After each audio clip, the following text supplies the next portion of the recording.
Boss Level. Really, really good movie. I reviewed it. Linked up there. I really like this film. Frank Grillo starred in the leading role. Thought he did a great job in the lead role. Mel Gibson was back being Mel Gibson, but he was really good as well. However, apparently Blumhouse had a much larger role to play in this film. In fact, they were apparently the reason why this film ever got released in the first place, or got picked up. They recut the film. And now, ladies and gents, they're suing the producers. Oh, wait, also, they're sort of suing Disney. But they're suing HULU, which is, you know, part owned, majority owned by Disney. Wow. Crazy. Absolutely madness. I wonder how this is going to go, because if you actually look at their complaint, I don't know whether it sort of holds water. It's difficult. Difficult to really discern each way. It looks like they've got a leg to stand on.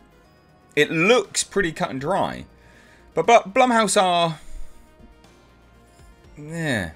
I don't know whether I believe they're acting a little bit unfaithful with this. It's a tricky one. So, again, if you haven't seen Boss Level, I highly recommend. Great film. Great action flick. Just a bit of dumb fun. You know, not every film has to be make or break Oscar performance. This was a good film. But here you go. Look, Blumhouse Production says it was swindled. Epic. Swindled. Like you swindle everyone else out of their hard-earned cash for your garbage horror films. But never mind, I guess.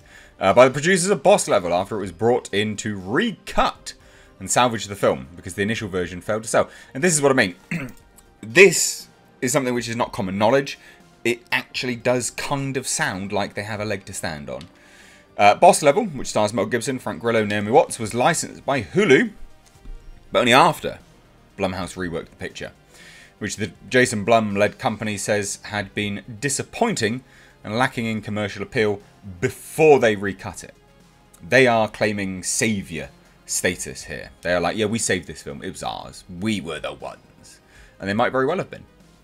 Blumhouse is suing Emmett Furler, Oasis Films, the Fizz Facility, and actress-producer Meadow Williams, alleging that instead of paying what the parties agreed upon, they chose to misappropriate the fruits of Blumhouse's creativity and labour for their own unlawful benefit while leaving Blumhouse high and dry. That's a direct quote from the suit.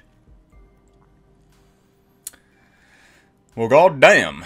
Like, no, in all fairness and in all seriousness, this is quite a big lawsuit. You know, this is not a film which would have made lots and lots of money. It didn't really make lots of money. It wasn't made for lots of money. It's kind of an indie film. And, you know, Blumhouse is a powerhouse in making cheap films and selling them on for much more money and making a lot of money with it. But they are going up against HULU. Disney. I can't... how do they think that they're going to win with that specific power behind them? And bearing in mind, like, you know, I'm all for people, you know, getting kind of one up on Disney every now and then, where it is justified. I don't know whether it looks like it's justified here. It genuinely does. According to the breach of contract suit, because that's what they're saying you have literally breached a contract, which was filed Thursday by Marty Singer and David Jonelis of Laverley and Singer. Blumhouse also fronted the cost of the recut, which amounted to more than $126,000. That's quite a lot to recut a film. Because it doesn't sound like they did a lot, because they list some of it here.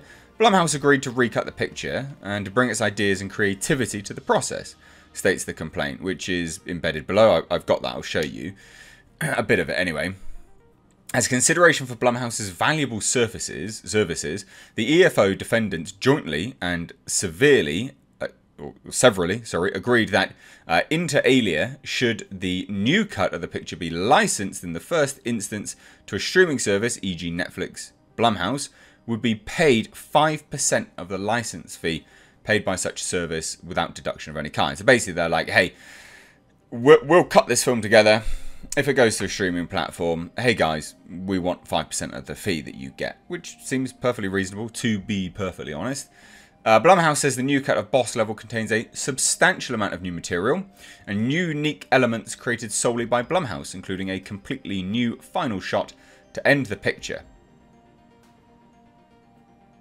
Wasn't really much of a final shot, to be fair. You just had Frank Grillo fading out.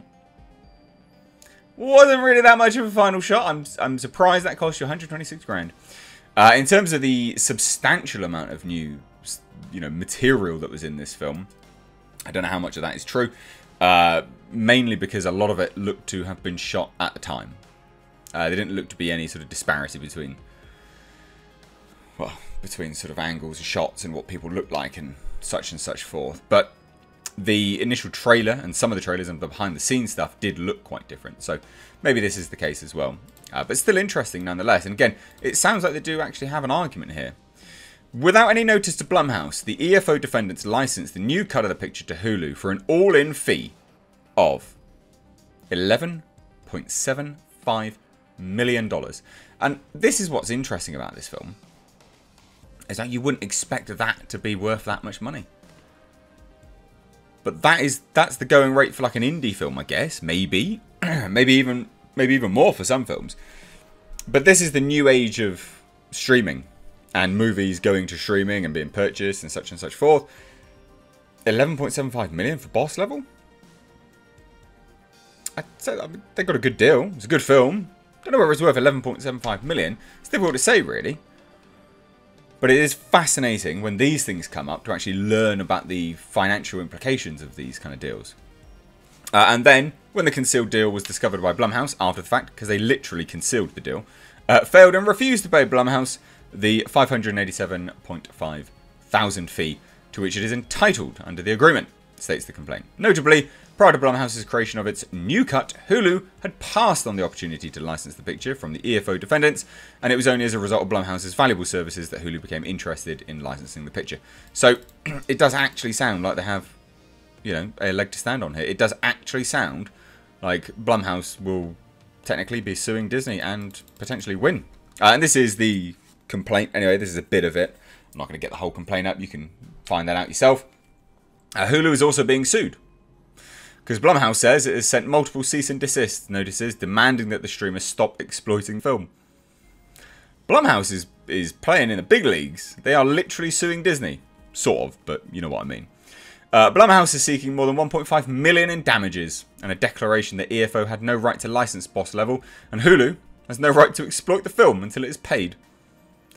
Look, Hulu hasn't commented, neither have the representatives for the producers, but god damn, this is interesting. I saw this snippet and I was like, this has to be discussed. Like, it has to be discussed. Because it's a good film. But it seems maybe it wasn't that good prior to Blumhouse's involvement, and then Blumhouse came along and was like, yeah, we'll get this out for you, no worries. And as a result, they're suing Disney. Wow. Mental. So yeah, there you go. What do you guys think of this? Let me know down below in the comment section. If you're new here, do hit subscribe. Please do turn those bell notifications on, and please do hit that like button. Cheers there, guys. Take care.